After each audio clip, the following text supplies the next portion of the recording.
Hey guys, welcome back to the channel. Today I'm doing an update on the MangaTube Secret Santa. If you guys saw that video, you guys would know that I got 3 manga from Margs Reads Manga. She gifted me The King's Beast, Lovesick Ellie, and Something Is Wrong With Us. So today what I'm going to be doing is I'm going to be talking about each one of these. I did read the first volume of each one of these series. I'm going to rank them from my least favorite to my most favorite and let you guys know what I plan to do with these series moving forward. Up first, we got Lovesick Ellie. Yes, this one made it at the bottom of the list. This was actually the first one that I read, and it's the first one here on this list.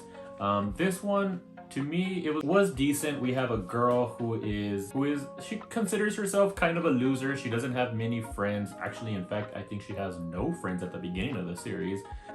And all she has is this Twitter account that she created, which has a bunch of followers, and she calls it Lovesick Ellie, which is pretty much where she posts her fantasies of what she would want to do with the guy that she likes, which ends up being a total asshole when she finally meets him. But even then, when she does meet him, they do start to some sort of relationship, or at least they start talking more.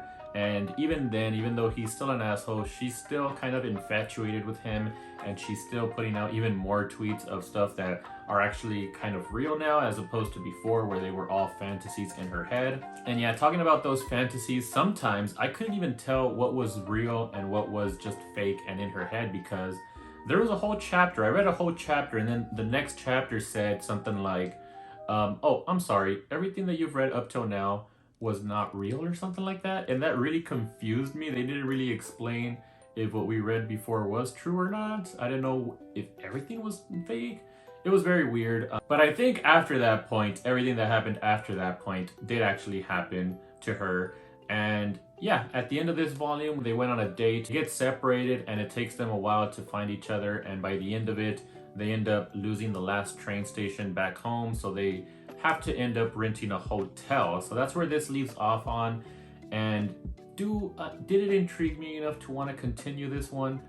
Not really, but I can't say I didn't enjoy it. It was still an okay read. It's just not something that I would see myself like continuing to read and actually really enjoy the series. So I think I'm gonna stop here just at volume 1. I am gonna keep this in my collection because it was gifted to me by Margs. Although if my wife ever gets her hands on this one and she enjoys it enough to want to continue it, this might seem like something she might enjoy. If that happens, then sure, I will go ahead and pick up more. But for now, we're sticking with just volume 1. Next up, we have Something Is Wrong With Us, volume 1 by Natsumi Ando. This is the first of 2 revenge storylines. And yes, spoiler alert, I did enjoy the rest of these quite a bit, enough to the point where I want to continue them. So in this story, basically in the beginning, the first chapter, so it's not really a spoiler, but when our main character now is 5 years old, her mother was a traditional Japanese sweets maker. She worked for this prestigious family that's known for their sweets. And unfortunately, one day, the owner of that establishment was murdered. The son, which his name was Tsubaki, finds him, and then she points out our main character now's mother as being the one that was walking out of the room after his father was murdered. So she takes the blame, and eventually when she goes to trial, she ends up collapsing and she actually passes away. So since then, Nao has been lonely. She hasn't found much happiness in life. The only thing that brings her happiness is actually creating these sweets. So she is following in her mother's footsteps, and she continues to create these sweets. But it's kind of hard for her to keep a job because everywhere that she works at, they end up finding out that her mother was a murderer, and they end up letting her go. But when she enters a competition ends up being none other than Tsubaki, the little kid that said that her mother was the murderer of her father. So at this point, she has turned 21, and her mother actually left her a letter that was to be delivered to her when she turned 21 that said it wasn't her, like she was not the one who murdered the father. And she's kind of made it her mission to infiltrate this family and figure out what exactly happened and why they decided to put the blame on her mother. So she's out to get revenge. And the first thing in her plan was basically she lost the competition against Tsubaki, but in the process, she, I guess, impressed him enough for him to want to marry her, but at first it was a joke, and then it wasn't a joke, and then so she ends up going to Tsubaki's wedding because apparently he was already gonna get married. And yeah, it was a bunch of stuff happened very quickly, very conveniently, but now was able to infiltrate the family, and she is now, at the end of this volume, she is now betrothed to Tsubaki. And by the end of this volume, I think Tsubaki knows who she is because she did change her name, she cut her hair, she thinks that nobody recognizes her. It has been 15 years since they last saw her, so she's changed quite a bit. She's definitely a mature woman now, but I have a feeling Tsubaki knows who she is because of what happened at the end of this volume. But yes, it was very intriguing to me. I love revenge stories, and this one was pretty damn interesting. I honestly wasn't expecting this whole sort of like theme of Japanese sweet making. Seems like they actually will be going more into the process of how these sweets are made and stuff like that. But I'm not gonna lie, I kind of enjoyed it. I like the thought process that they give after they make one of these sweets, and this basically explain why it is they decided to make it the way that they did. I find that part pretty cool. I kind of like it. It makes me want to eat some of these things. So yeah, definitely next time I go to Japan, I'm gonna look for these things. I forget what they're called. Let me look for it really quick. All right, so they're called wagashi, traditional Japanese confections. Pretty sure I've never ate one of those, but they look pretty damn good. So yeah, that's Something Is Wrong With Us.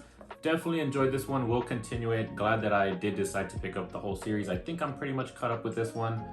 So I will be continuing this read in 2023. And now to the one that surprised me the most. I thought Something Was Wrong With Us was going to be my favorite read out of the three, but no. The King's Beast was actually my favorite read. This one, I don't know if this is considered a Shojo or a Josei, because I know Something Is Wrong With Us is considered a Josei, and I find this one to be more mature. Like, there's more darker themes in here. Like in this case, I mean, there's also murder in here, but for some reason, this one hit me a lot harder than that one, because in this case, we have our main character, Rangetsu, which is a female. She pretends that she's a male because in this world, only males are able to go out and serve royalty. To begin with, these type of beasts is what they call them. They're actually called ajins. So ajins, they're much more like stronger and more agile, which makes sense since they are beasts, but since their population is pretty small compared to humans, they actually end up being like slaves in this world. So the males end up serving royalty, and the females are basically treated as like prostitutes. So that's why I say this one's a lot darker than Something Is Wrong With Us. But our main character, Rangetsu, she says, heck no, I'm not gonna be no prostitute. She pretends to be a male, and she's trying to infiltrate a certain royalty family because her brother, Sogetsu, when he was at a young age, he was showed promise because some of these beasts, they have special abilities, and if their eyes bleed when they go through some test, that shows that they have a certain ability to them. It might not be realized at that point, but eventually they will gain an ability. But I think Sogetsu, as soon as he joins this royal family at a young age, he was actually murdered pretty soon after. So once Rangetsu realizes that, she actually goes all out. She pretends to be a male, and she is very successful at being this sort of warrior type beast because she does not have one of these special abilities. So just through her natural abilities, she's able to go up the ranks and eventually become a servant for one of these royal families. And her whole goal was to become the royal guard of this family where her brother was murdered, basically. So she was successful in that, but now that she has infiltrated the family, she finds out that one of them, the fourth prince, which is the prince that she's actually under, he was very affectionate and actually was sad about the passing of her brother Sogetsu, and he blames one of the other princesses for his death, but even he doesn't know exactly why Sogetsu was murdered back in the day.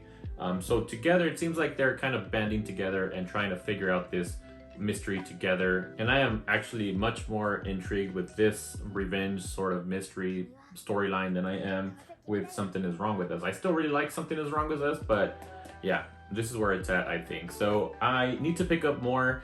These were on sale this week, but unfortunately they don't have volume 2 or 3. So I'm gonna wait to see until Right Stuff has the rest of these on sale, and I will be picking them up eventually. This is Viz Media. There tends to be a lot of Viz Media sales, so I'm sure I'll be able to pick it up at some point in 2023. But yeah, out of the 3 books, this one was my favorite. So thanks, Margs. You definitely introduced me to a series that I am probably gonna love. Based on how much I like this one, I might even check out Dawn of the Arcana, which I guess this mangaka is also the creator of that series. So yeah, that's my thoughts on the 3 volumes that Margs Reads Manga got me. My introduction into Shojo. I've read Josei before. I think The King's Beast is Josei. So technically the Shojo manga that I did read, which is Lovesick Ellie, wasn't a fan of that. So I don't know how I'm gonna feel about Shojo moving forward. So yeah, we'll see how my Shojo journey goes, because I do plan to read more Shojo in 2023. But yeah, that's it for this video. I hope you guys enjoyed it. If you guys have read these series, let me know your thoughts in the comment section down below. Or if you haven't, let me know if this intrigued you guys enough to pick one of these up. I would definitely suggest this one to pretty much anyone. I think anybody can enjoy The King's Beast and Something Is Wrong With Us. So that's my recommendation. If you like this video, don't forget to like, share, and subscribe if you haven't already. And I will see you guys in the next video.